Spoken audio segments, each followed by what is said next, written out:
میں مرکز صراط مستقیم تاج باغ لاہور سے اپنے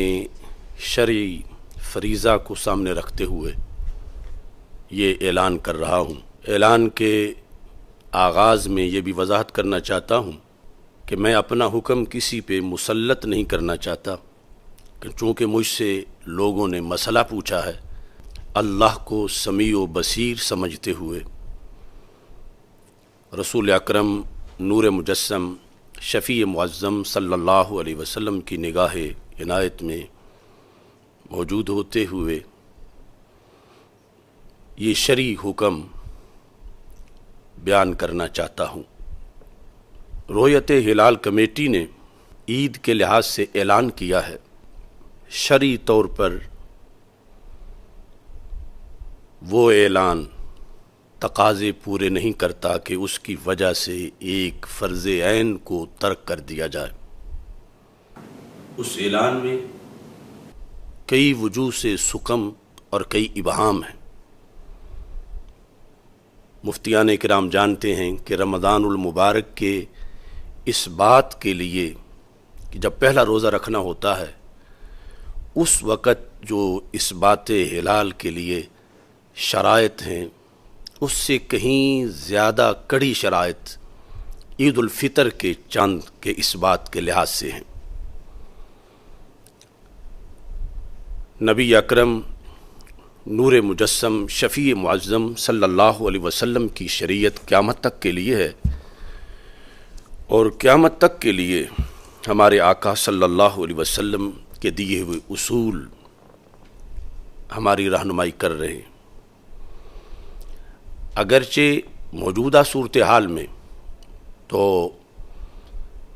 سائنسی اور جغرافیائی لحاظ سے بھی سارے دلائل اسی چیز کے ہیں کہ کل عید نہیں ہے، یعنی صبح جمعرات کو روزہ ہے، لیکن ہمارے سامنے سب سے پہلے شریعت مصطفیٰ صلی اللہ علیہ وسلم ہے۔ بخاری شریف میں ہمارے آقا صلی اللہ علیہ وسلم کا فرمان ہے، حدیث نمبر 1906، لا تصوموا حتی تروا الہلال ولا تفطروا حتی تروہ، کہ جب تک تم چاند نہ دیکھ لو تو روزہ نہ رکھو، اور جب تک چاند نہ دیکھ لو تو عید نہ کرو۔ فَإِنْ غُمَّ عَلَيْكُمْ فَاقْدُرُوا لَهُ، اور اگر ایسا ہو کہ 29 پر مطلع ابر آلود ہو جائے تو پھر تم 30 کی گنتی پوری کرو۔ جس طرح کہ آج پاکستان میں مطلع اکثر جگہ پہ ابر آلود تھا، اور ثبوت ہلال کے لیے جتنی شہادتیں چاہیے اور جس طریقے سے چاہیے وہ نہیں مل سکیں، اور پھر رات 11 بجے کسی انفرادی اعلان کے بعد جو ہمیشہ پاکستان میں انتشار پیدا کرتا ہے، رؤیت ہلال کمیٹی نے بھی اعلان کر دیا۔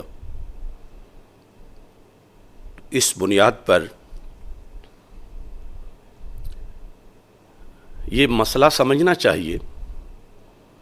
کہ اگر کسی شخص نے ظہر کا وقت شروع ہونے سے پہلے ظہر پڑھ لی تو ناجائز تو کیا، لیکن اب اس کے پاس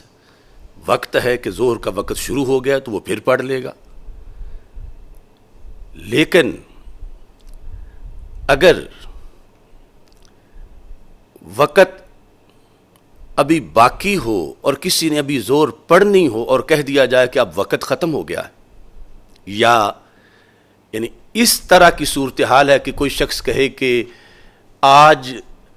دن میں 4 نمازیں ہیں، 5ویں نماز نہیں، معاذ اللہ آج ظہر کی نماز کا وقت نہیں، تو یہ کتنا بڑا اعلان ہوگا۔